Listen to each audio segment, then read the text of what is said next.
Alhamdulillah pagi ini disempatkan untuk sedikit memberikan bahasan tentang biovlog lagi ya.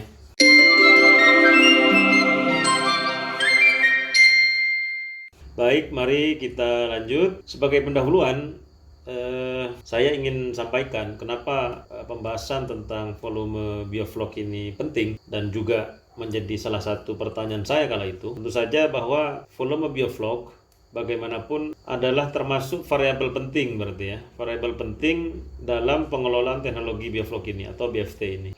Alhamdulillah, ini saya disediain kopi ini oleh anak saya.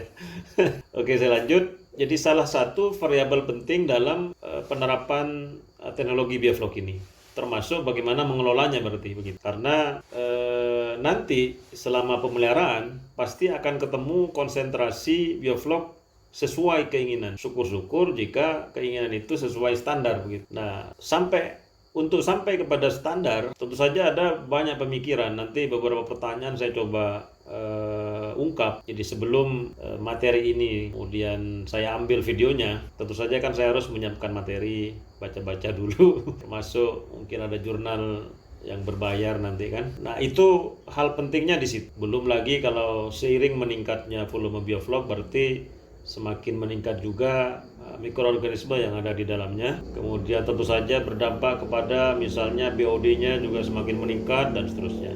Itu kenapa pertanyaan sederhana mungkin, tapi itu penting begitu. Nah, beberapa penulis memang mengungkapkan bahwa konsentrasi biovlog yang berlebihan, ini dampak berarti kan, itu justru malah dapat mempengaruhi pertumbuhan. Misalnya Pak Rai, kemudian Vetter et al. 2013 itu mengungkapkan pada udang. Jadi kalau volume biovlognya berlebihan, justru pertumbuhan udangnya justru mengalami penurunan. Nah, pada udang pun demikian. Jadi dapat menyumbat bahkan insang udang katanya. Itu menurut Vetter, Pak Emerenciano, ini profesor kalau nggak salah ini. Nah, demikian laporan beliau. Nah, di beberapa video terdahulu juga sempat saya juga sampaikan bahwa volume biovlog juga berdampak kepada adanya kemungkinan stres di ikan juga. Jadi selain faktor tadi, bahkan di penelitian juga memungkinkan adanya abnormalitas. Terus adanya penebalan pada epitel insang.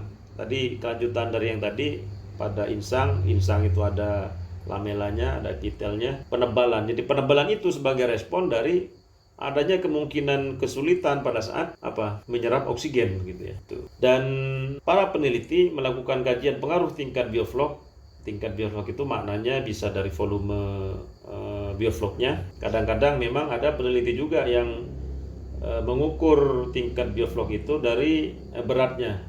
Jadi volume biovlog itu mudah dikonversi menjadi berat ya, menjadi berat. Nanti ada beberapa data gitu kawan-kawan. Ini sebagai pendahuluan saja, jadi agak-agak santai. Kemudian di Gonila sudah saya juga sampaikan, atau Gotilapia English versionnya sudah saya sampaikan gambar slide berikutnya ini tentang bagaimana cara menakar performa konsorsium biovlog atau menakar gitu. Yang sederhana kan berarti dengan menggunakan InHovCon ya. InHovCon kemudian diambil 1 liter sampel air, diendapkan 20 sampai 30 menit. Kemudian endapannya itulah yang kemudian yang tersaji berapa mili dia. Nah, itu yang menjadi data kita, berapa volume biovlognya. Nah, seiring waktu volume biovlog itu kan mengalami peningkatan. Jadi saya mungkin di beberapa kali YouTube ada beberapa pertanyaan, mungkin juga sudah pernah saya bahas, cuman intinya begini. Teman-teman misalnya melakukan kegiatan pendederan, terus di-push pakannya atau mengambil materi biovlog dari bak pembesaran dipakai untuk pendederan, padahal volume biovlog pada saat itu, misalnya ini contoh saja 30 mili, sementara kita baru melaksanakan pendederan, nila lah contoh. Sementara untuk nila sendiri di pendederan, itu idealnya berapa? Kan begitu. Ideal volume biovlog di pendederan ini tentu saja kan berbeda dengan pembesaran. Kenapa? Ya ikannya juga sudah berbeda fase pemeliharaannya. Oleh karena itu sudah saya ungkap beberapa kali. Jadi volume biovlog itu ada pertimbangan spesiesnya, karena tidak semua spesies itu mampu berkinerja baik di volume biovlog yang berbeda. Yang kedua, selain spesies adalah fase dari spesies itu. Jadi kalau masih larva dipaksa di kondisi volume biofloknya misalnya 30 ml per liter tadi, tentu saja kasihan, kewalahan dia. Si larva itu kewalahan, kasihan. Nah, di slide berikutnya saya coba tayangkan ini profil volume bioflok pada saat pembesaran nila. Di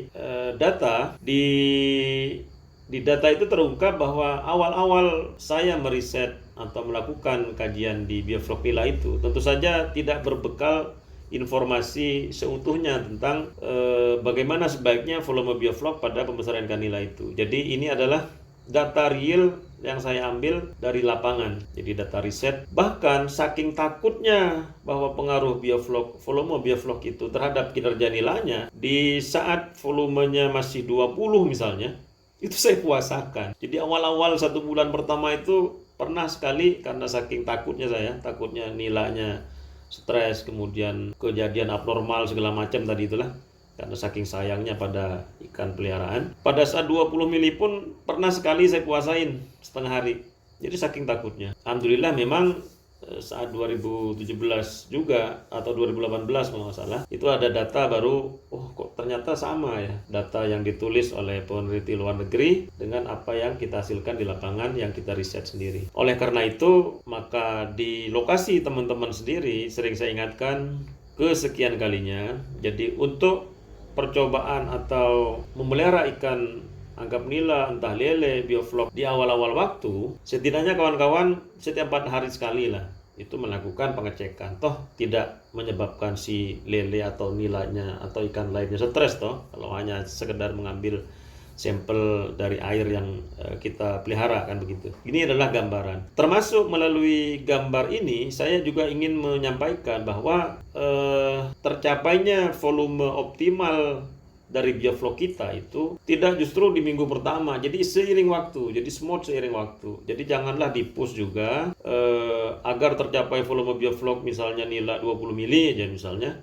Pokoknya di-push aja pakannya sampai 20 mili nih, jangan begitu. Jadi biarlah di bulan pertama itu memang fase-fase awal seiring waktu si bakteri memperbanyak koloninya, memperbanyak konsorsiumnya, sehingga seiring waktu juga volume biofloknya menjadi meningkat. Begitu kawan-kawan. Jadi biarkanlah itu berjalan normal begitu. Karena kalau di awal waktu volume biofloknya diharapkan meningkat, padahal jangan-jangan konsentrasi dari pakan yang tidak termakan atau efisiensi dari pakannya justru menurun di bulan-bulan pertama kalau pekerjaannya di-push terus. Karena apa? Bakterinya juga belum banyak begitu. Nah, di bulan pertama pun kalau ini kegiatan pembesaran kan sudah saya jelaskan juga di Gonila itu agar ada sekian kali penambahan molase maupun penambahan probiotik begitu, sehingga posisi optimal dari volume bioflok itu tercapai. Itu makna dari gambar profil volume bioflok pembesaran nila ini saya sampaikan. Jadi bukan hanya pada nila, tapi juga pada lele, pada gurame kah, gitu, atau ikan-ikan lainnya. Bahwa beberapa angka yang berbeda-beda seringkali di publikasi-publikasi jurnal itu kita temui seakan-akan berarti berbeda-beda ya volume bioflok yang dianggap ideal itu. Nanti akan saya bahas juga bagaimana pola pikir saya mencoba menangkap kenapa kok perbedaan demi perbedaan itu bisa muncul begitu. Kemudian tidak semua laporan, kalau di jurnal itu biasanya kan hasil riset, tapi di internet itu tidak semua laporan yang muncul sebagai informasi tulisan internet itu berasal dari kajian ilmiah detail ya. Jadi kadang-kadang memang itu hanya nyoba satu bab misalnya, kemudian itu diinformasikan. Kalau dalam dunia riset atau penelitian, setidaknya kan ada perlakuan itu memiliki 3 ulangan. Sehingga dari 3 ulangan itu kita memiliki gambaran. 1, konsistensi dari data. Kenapa harus ada ulangan? Yang kedua, fungsi ulangan itu sebagai pembanding antar ulangan. Apalagi kalau ini ada beberapa perlakuan ya, itu lebih bagus lagi. Yang ketiga, jadi manakala dianalisa, kalau perlakuan kita ulangannya anggaplah 3, begitu dianalisa secara statistik, itu nanti bisa lebih valid datanya. Termasuk misalnya data terkait standar deviasinya berapa. Jadi kalau standar deviasinya gede, maka peluang errornya, jadi kenapa disebut sebagai standar error? Jadi peluang error dari kegiatan riset manakala diaplikasikan oleh orang lain, berarti besar juga. Oleh karena itu semakin sedikit errornya, insya Allah itu semakin bagus. Begitu ya kawan-kawan. Itu adalah makna dari pengulangan atau repeating dari kegiatan riset itu. Bahkan seandainya semakin banyak riset itu melakukan kegiatan pengulangan, jadi perlakuan A ulangannya 1, 2, 3 sampai 10 misalnya, wah luar biasa. Apalagi kalau dipadu dengan riset yang faktorial. Jadi banyak faktor dipertimbangkan dalam riset. Wah luar biasa itu. Biasanya tidak cukup satu orang untuk melakukan riset itu. Jadi begitu tidak mudahnya menyampaikan informasi ini di channel Adi Sucipto ini, memang harus saya akui. Tapi saya kemudian harus mengambil langkah juga dalam hal apa? Dalam hal edukasi. Oleh karena itu saya sangat berharap bahwa apa yang saya sampaikan itu dapat dipertanggungjawabkan dunia akhirat, begitu ya. Jadi bukan hanya sekedar asal menyampaikan selesai begitu demi menarik perhatian viewer, tidak begitu.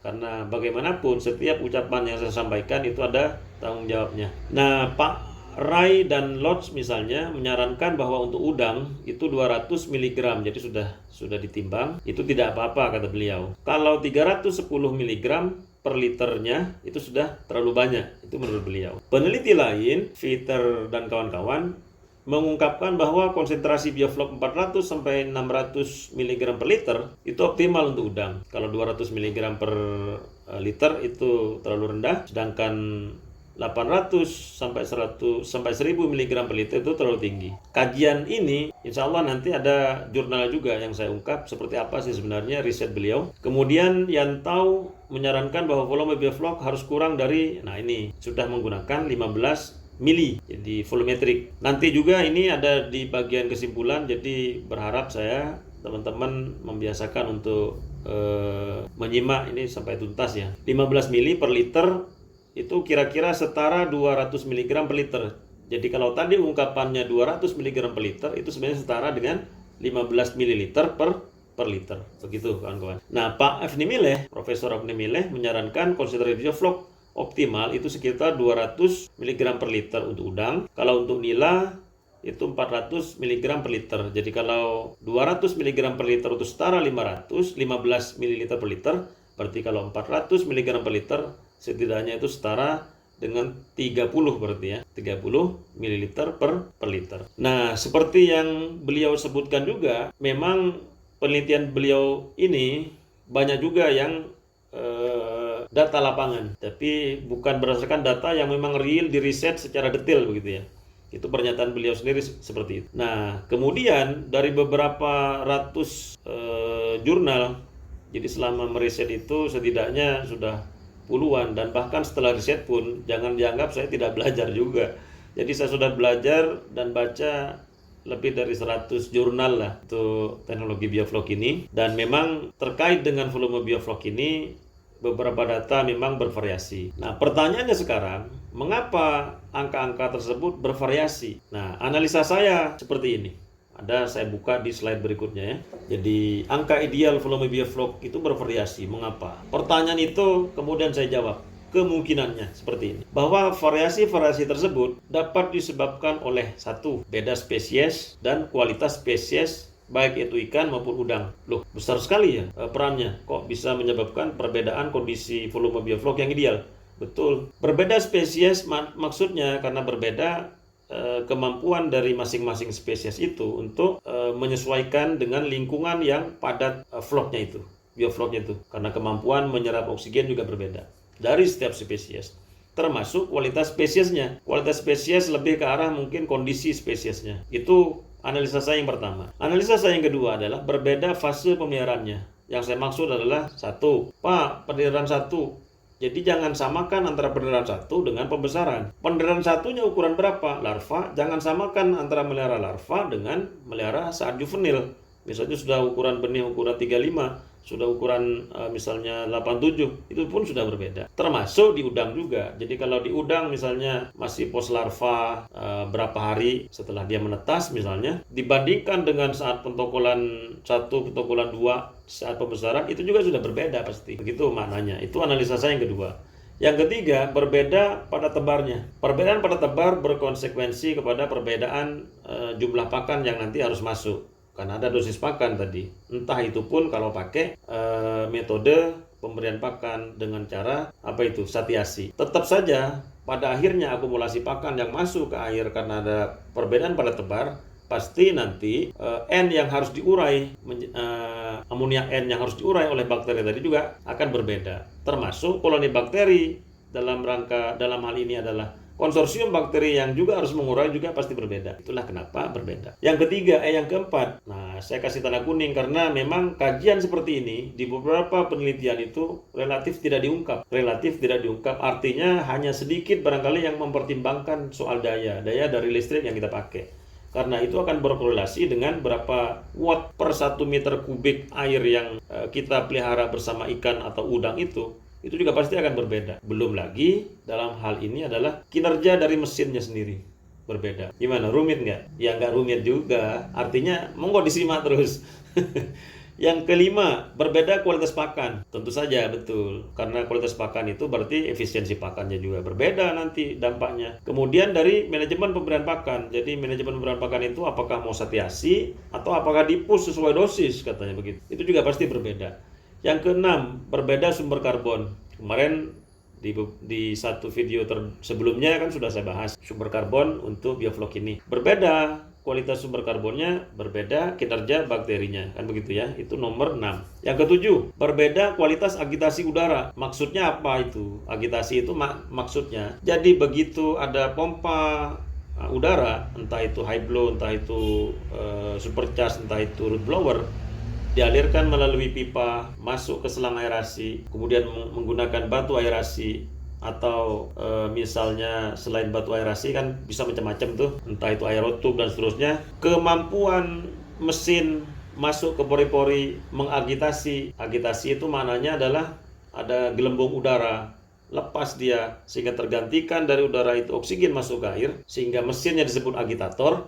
Begitu, itu bisa juga berbeda. Termasuk apakah ini kincir, apakah ini supercharge, kinerjanya pun berbeda. Kalau bicara kincir misalnya, satu, agitasinya berbeda. Kedua, titik inti dari kincir itu di badan air, apakah sampai ke dasar efektif? Kan belum tentu juga, gitu ya. Itu pun sudah akan menghasilkan variasi dari volume bioflok ideal. Karena kenapa? Menyumbangkan oksigen ke air juga pasti akan berbeda, gitu ya. Itu yang ke 7. Yang ke-8, kualitas sumber air awal berbeda. Betul, kualitas sumber air awalnya berbeda. Berpengaruh terhadap kenyamanan ikan atau udangnya karena sudah sumber airnya berbeda tadi. Sumber air berbeda itu mungkin saja sudah di air itu kan ada mikroorganisme juga. Di air itu ada kualitas air fisika kimia juga yang berbeda, gitu ya. Termasuk dalam hal manajemen airnya. Jadi di bioflok itu kadang-kadang kan ada buang air dasar, buang air sekian persen, atau sama sekali tidak buang air.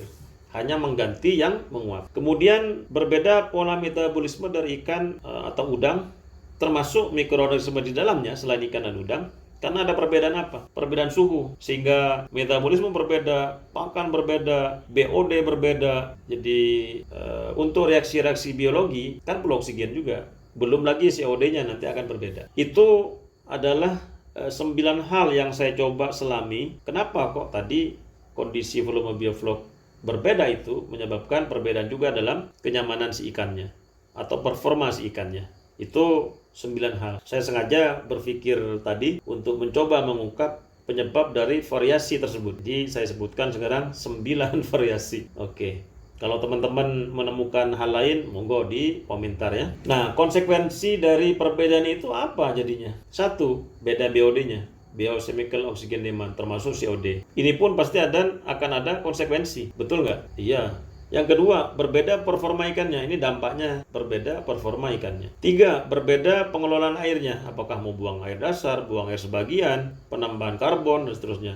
Manajemennya jadi berbeda. Nah, seperti itu sebenarnya kerumitan yang sebenarnya kalau itu dibuat standar, wah langkah lebih luar biasanya. Dan saya 2018 memperkenalkan itu kan dalam rangka apa? Membuat standar sebenarnya. Artinya proses awal sebelumnya sampai muncul standar memang rumit. Nah, teman-teman kemudian menikmati itu sebagai bentuk simple kan begitu. Padahal awalnya rumit. Sehingga kalau pengelolaan airnya berbeda tadi, maka berbeda pula dalam hal apa? Dinamika kualitas air yang ada ikan di dalamnya itu juga pasti akan berbeda. Demikian kawan-kawan. Nah, sekarang mari coba kita simak setidaknya 2 slide dari hasil penelitian. Ini masuk ke jurnal Aquaculture Engineering volume 56 tahun 2013. Ini memang sudah cukup lama. Terus kalau teman-teman tertarik, ini bisa diakses. Saya sempat tuliskan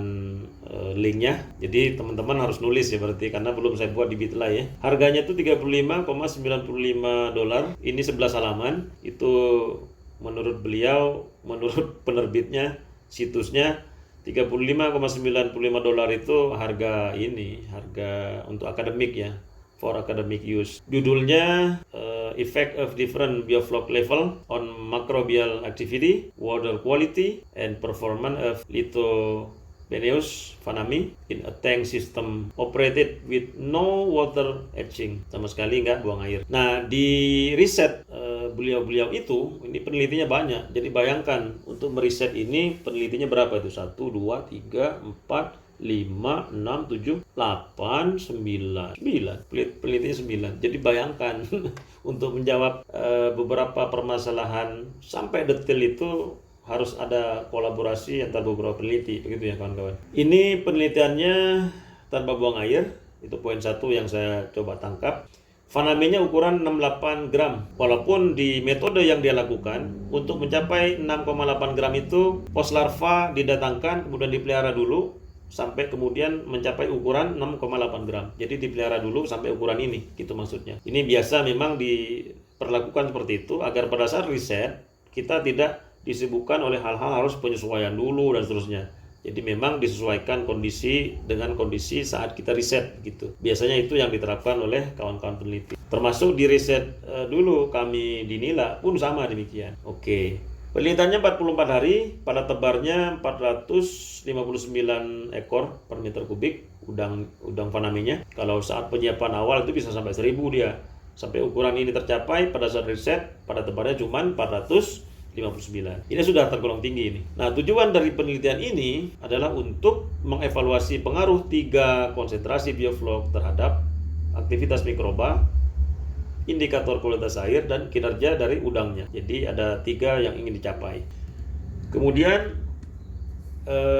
seperti penjelasan sebelumnya bahwa kadar bioflocnya dibagi 3, jadi kebayang ada 3, kemudian ada ulangan, berarti ada sekian wadah berarti ya. Pertama 200 mg per liter, disingkat T200, 400 sampai 600 mg per liter, kemudian 800 sampai 1000 mg per liter. Nah, dipecah menjadi seperti itu. Nah, untuk perlakuan pertama T200 itu diperoleh data bahwa laju nitrifikasinya relatif rendah. Kemudian variabilitasnya lebih besar dari amonia dan nitrit. Jadi variabilitas dari amonia dan nitritnya tinggi begitu. Sehingga menyebabkan rasio CN-nya juga meningkat begitu. Menurut data yang disajikan pada jurnal tadi. Untuk mengendalikan amonia melalui asimilasi, kemarin sudah dibahas, dari biomasa bakteri heterotrofnya. Kemudian produksi bakteri heterotrof pada perlakuan T200 ini juga meningkat aktivitas bakterinya, sehingga oksigen terlarut yang dibutuhkan juga meningkat. Ini kok bisa T200 ini disiapkan? Jadi begini, di riset itu agar tercapai kadar T200, 200 mg per liter tadi, wadah yang mungkin saja mengalami peningkatan menjadi 400 itu dikurangi memang. Jadi ada mekanisme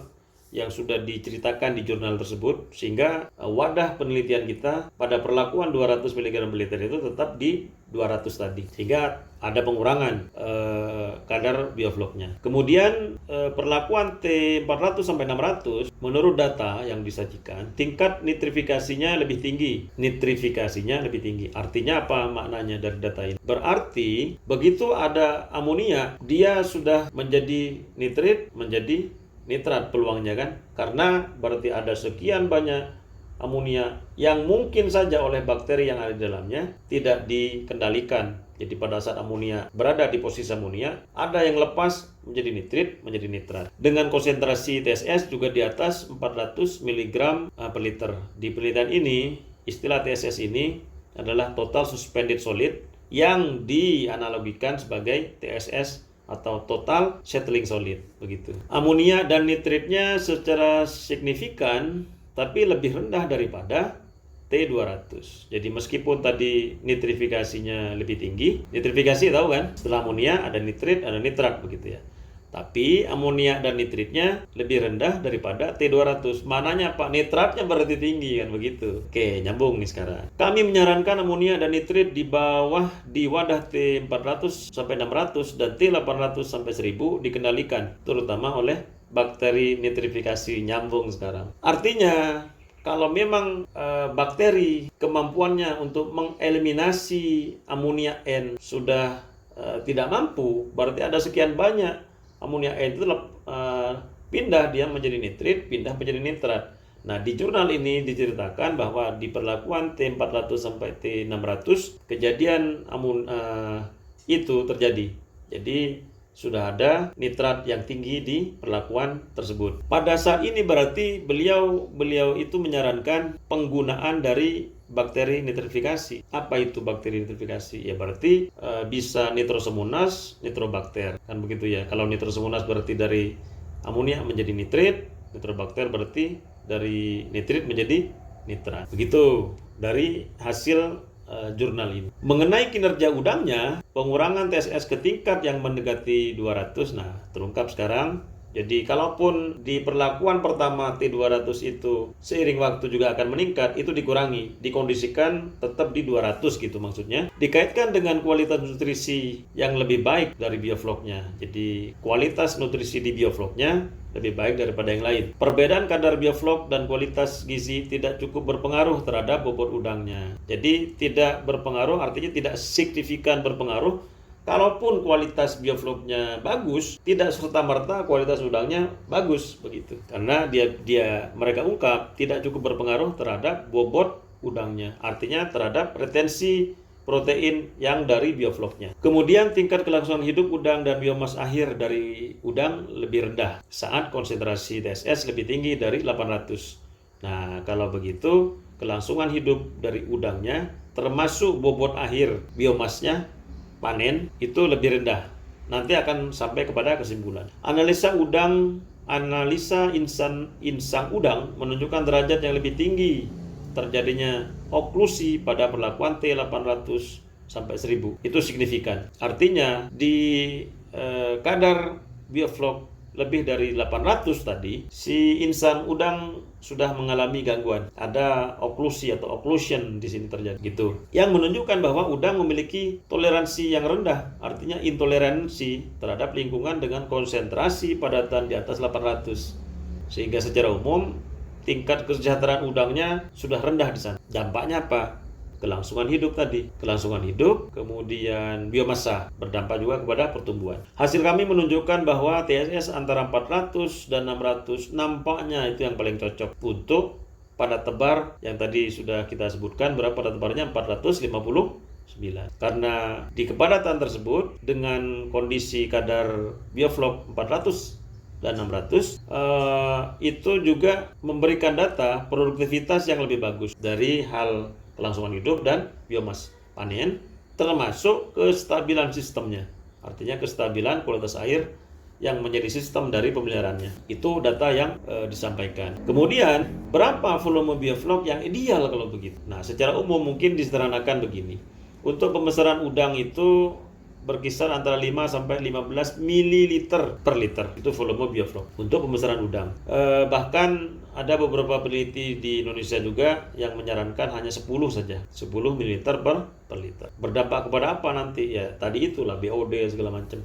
Kalau terlalu tinggi, termasuk kelangsungan hidup, termasuk ke biomasa panen begitu ya. Artinya produktivitas. Terus kalau untuk nila di pendederan, saya menyarankan 5 sampai 20. Jadi jangan dipaksa 30, kasihan karena masih larva, masih benih ya. Itu standar yang saya sampaikan. Standar yang saya sampaikan termasuk standar agitasi dari batu aerasi, termasuk tekanan aerasinya, termasuk daya yang diperlukan kan begitu. Itu yang dimaksud dengan standar Adi Sucipto. Kemudian di pembesaran nila 20 sampai 50. Jadi kondisi 20 itu adalah titik awal dari tercapainya optimal kondisi optimal volume bioflok maksudnya. Walaupun tidak harus dipaksa. Begitu di hari pertama di-push agar tercapai 20 mili, enggak maksudnya. Itu seiring waktu. Jadi saya ulangi, seiring waktu agar 20 itu titik awal volume bioflok ideal itu tercapai begitu ya. Dan nanti seiring waktu juga sampai 50 ml per liter. Kalaupun ada kejadian sampai 60, ya wajar saja terjadi. Pada saat itu kan kawan-kawan bisa puasakan ikannya sehingga tidak diberi makan, sehingga hanya memanfaatkan vlog atau bioflok yang ada di air itu. Itu standar yang saya sampaikan. Di pembesaran lele, kalau saya mempersyaratkan titik optimal pertama itu di 30. Kemudian nanti seiring waktu kan dia meningkat. Biasanya di bulan pertama saja titik 30 itu sudah sangat mudah dicapai kalau untuk lele. Di bulan kedua itu bahkan sudah bisa dicapai di level 100. Kalau pembesaran ya, bukan di penederan. Pembesaran. Pembesarannya pun ya pembesaran normal lah, ukuran 67 misalnya minimalnya. Meskipun yang dimaksud dengan pembesaran lele, ukuran benih pembesaran itu berapa sebenarnya? Sekitar 78 cm kalau di lele. Jadi kalau 67 pun mau dipakai ya tidak apa-apa. Meskipun 67 sampai ke 78 itu kan perlu waktu ya setidaknya seminggu 2 minggu ya, tergantung suhu di tempat masing-masing. Nah, bagaimana dengan volume bioflok ideal untuk patin? Bagaimana juga dengan gurame, emas, koi, koki, dan lain-lain? Itu perlu kajian lebih lanjut, Bos. Perlu kajian lebih lanjut. Cuman oke lah saya ungkap. Karena memang untuk patin juga sudah ada risetnya. Untuk patin itu setidaknya mirip-mirip lele sebenarnya. Bisa dicapai hingga 100. Cuman jangan berlebih dari 100.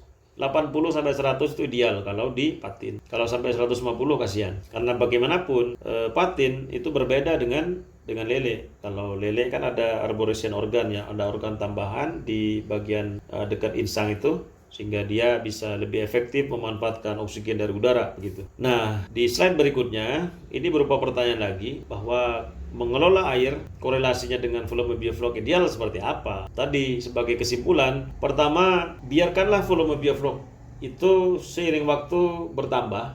Jadi tidak perlu di-push, tapi perlakuan-perlakuan, kaidah-kaidah dalam memperlakukannya itu diperhatikan juga, sehingga grafik tadi itu sebenarnya memberikan informasi juga bahwa tercapainya volume bioflok ideal kalau nilai itu kan 20, itu seiring waktu dia, smooth seiring waktu. Itu satu. Dua, bagaimana kalau push hingga tercapai volume ideal? Tapi bagaimana caranya? Manfaatkanlah sesuai dengan yang ketiga, gunakan air bioflok dari bak lain yang sudah berlebih. Jadi daripada dibuang, manfaatkanlah untuk mempercepat tercapainya kondisi ideal tadi. Nah, demikian kawan-kawan sekalian bahasan saya tentang volume bioflok ideal. Kalau teman-teman tertarik untuk membudidayakan ikan atau udang dengan teknologi bioflok ini, mudah-mudahan bermanfaat. Rupanya ini sudah jam 6 lewat beberapa menit. Saya kira materi ini cukup hampir setengah jam atau lebih sedikit lah barangkali. Akhirul kalam, kalau ada salah saya mohon dimaafkan, barangkali ada sempat menyinggung dan sebagainya. Saya khawatir begitu ya, sehingga saya berkali-kali harus meminta maaf juga kepada kawan-kawan semua. Saya akhiri, subhanakallahumma wa bihamdika asyhadu an la ilaha illa anta astaghfiruka wa atubu ilaik. Assalamualaikum warahmatullahi wabarakatuh.